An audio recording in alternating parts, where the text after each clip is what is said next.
Hello friends, આજે આપણે બનાવીશું પરફેક્ટ માપ સાથે ગુજરાતી ઈદડા, જેને આપણે ગુજરાતીઓ રસ સાથે લેતા હોઈએ છીએ. ઈદડા બનાવવા માટે 2 કપ ચોખા લઈશું. બાસમતી સિવાયના કોઈ પણ ચોખા લઈ શકો છો. અને 1 કપ અડદની દાળ લઈશું, જેને આપણે સરસ પાણીથી વોશ કરી લઈશું. ધોયેલા દાળ ચોખાને ડૂબોડૂબ પાણીમાં 4 કલાક માટે પલાળી રાખીશું. 4 કલાક બાદ દાળ ચોખા પલાળેલું પાણી નિતારી લઈશું અને તેમાં ધોયેલા અડધો કપ પૌવા એડ કરીશું. હવે તેને મિક્સર જારમાં લઈને એક સરસ ખીરું તૈયાર કરીશું. 1/4 કપ દહીં અને જરૂર પૂરતું પાણી ઉમેરીને એક સરસ મજાનું ફાઇન ખીરું તૈયાર કરીશું.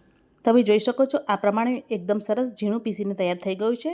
હવે આપણે એક વખત તેને હલાવી લઈશું અને હવે આપણે તેને 6 થી 7 કલાક માટે આથો માટે તેને કોઈ ગરમ જગ્યા પર રાખી દઈશું.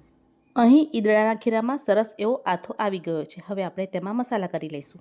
સ્વાદ પ્રમાણે મીઠું, મરચાંની પેસ્ટ, આદુની પેસ્ટ એકદમ સરસ રીતે મિક્સ કરી લઈશું.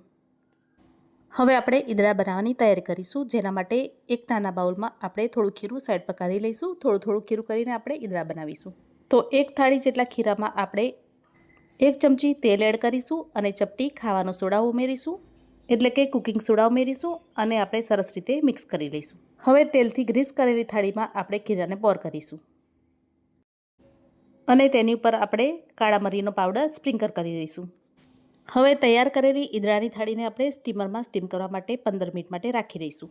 ગેસની હાઈ ફ્લેમ પર 15 મિનિટ માટે ઈદડાને સ્ટીમ કર્યા બાદ હવે આપણે તેને બહાર કાઢી લઈશું. 4 થી 5 મિનિટ બાદ ઈદડાની થાળી થઈ જાય એટલે આપણે તેમાં કટ લગાવી લઈશું અને હવે આપણે ઈદડાને ચેક કરી લઈશું. તમે જોઈ શકો છો એકદમ સરસ મજાના, એકદમ સરસ પોચા એવા આપણા ઈદડા તૈયાર થઈ ગયા છે. તો રસની સિઝનમાં આ પ્રમાણેના ઈદડા તમે પણ ઘરે બનાવજો અને રેસીપીને વધુને વધુ શેર કરજો.